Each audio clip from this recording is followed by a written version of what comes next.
Titre: Timéo et les mots magiques. Scène 1. Le garçon sans merci. Dans un petit village plein de couleurs, vivait un garçon nommé Timéo. Il avait tout pour être heureux. Une famille aimante, des amis à l'école, et même un chiot qui s'appelait Boubou. Mais Timéo avait un gros défaut. Il ne disait jamais « s'il te plaît »,« merci »,« bonjour » ou « pardon ». Il arrachait les jouets des mains, bousculait les gens sans s'excuser, et grognait quand on lui faisait une remarque. « Donne-moi ça !» criait-il à sa sœur. « Tu me gênes ! Pousse-toi !» râlait-il à ses amis. Ses parents étaient tristes de voir leur fils si impoli. « Timéo, les mots gentils ouvrent toutes les portes », disait souvent sa maman. Mais Timéo riait. « Les mots ne servent à rien. Moi, je prends ce que je veux. » Scène 2. L'étrange marché. Un matin, alors que Timéo rentrait de l'école, il vit un petit stand au coin de la rue. Une vieille dame aux cheveux argentés vendait des mots magiques. « Bonjour mon garçon, tu veux acheter un mot magique ?» dit-elle avec un sourire mystérieux. « Hein? Des mots? Pff, c'est nul !» répondit Timéo.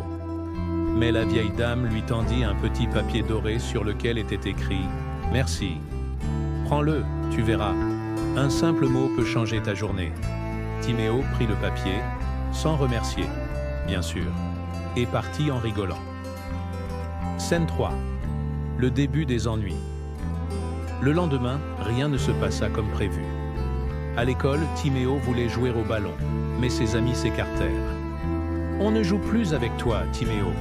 Tu cries tout le temps. » À la maison, sa sœur refusa de lui prêter ses crayons. « Tu ne dis jamais « s'il te plaît ». Moi, je partage avec ceux qui sont gentils. » Et même Boubou, son chiot fidèle, s'en alla dormir dans la chambre de papa. Timéo se sentait rejeté, seul et triste. Il ne comprenait pas pourquoi tout le monde semblait l'ignorer. Scène 4. Une nuit de réflexion. Ce soir-là, Timéo regarda le petit papier doré qu'il avait gardé dans sa poche. Il relut le mot « merci ». Il se rappela les paroles de sa maman et de la vieille dame.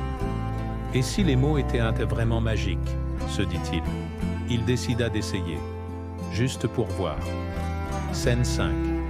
L'expérience magique. Le lendemain, il se leva tôt et dit « Bonjour maman ». Sa maman se retourna, surprise. Puis elle sourit. « Bonjour mon cœur. Tu veux un bon petit déjeuner ?» À l'école, il demanda gentiment. « Lucas, tu veux bien me prêter une feuille, s'il te plaît ?» Lucas, un peu étonné, lui donna aussitôt une feuille avec un grand sourire.